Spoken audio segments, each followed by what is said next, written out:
Hi, I'm Briony Kennedy, the founder of Adorn Cosmetics, and today I wanted to share with you a really simple technique on how to make your eyes look taller or wider in this direction. Now, my chosen product for this, or for any under eye definition that I'm going to show you, is always a taupe or a very, very soft brown shadow. Okay, so in this instance, I'm using the Pure Mineral loose eyeshadow called Topaz in the Adorn range, and I'm going to show you the difference between using that and what most people would do, which is putting black eyeliner on the bottom. So using a taupe or a really soft brown shadow as opposed to a pencil draws less attention to wrinkles. Okay, harsh lines always draw more attention to wrinkles, which is what we don't want. A soft shadow will last longer than a pencil under the eye, especially if you've got an oily eye. So what we're going to do is demonstrate how to do that. Before I do, I just wanted to show you the tools I'm using, and that is going to be the Adorn Angle Brush. Okay, it's a vegan synthetic brush, so that means that if you're allergic to animal hairs, this is going to be fantastic for you, and plus that means it's cruelty free. What I do want to show you though is that for definition underneath the eye especially, or any eye technique, I really do think that you need to look at angle brushes that are shorter. Okay, this one's quite tall, and what it means is that it's just going to get more of a spray and you're not getting as much control with your product. So that is why ours are a little bit shorter, because you've got much more control. So when you're blending, sometimes it's a good idea to have longer bristles, but for definition, you want to have more control, okay? So the taupe color, which is the Topaz I'm using, is this.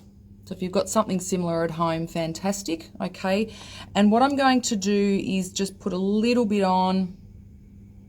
Now when I tap off the excess, but a technique that I have is I tap it like this, because what that does is it just gives more of the product, it shifts it down into the brush rather than tapping it all off and then you're having to dip more often.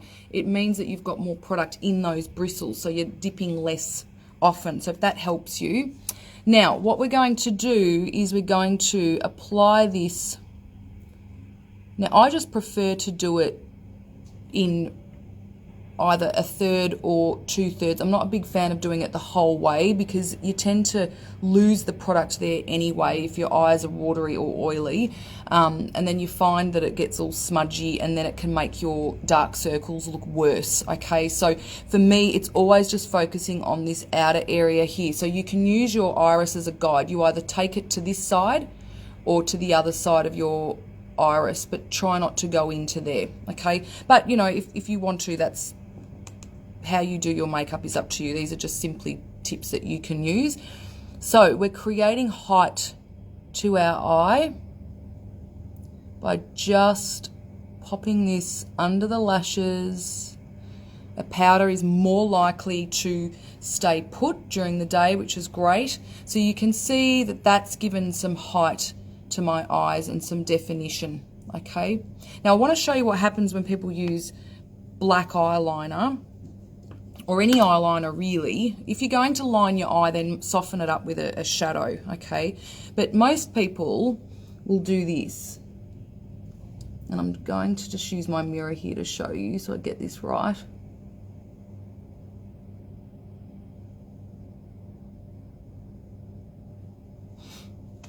That's what people do. And okay, if you love that, that's fine. Everybody's got their own technique. But you can see how this eye automatically looks smaller. It looks much more harsh, okay? It's drawing attention to this line I've got here, okay?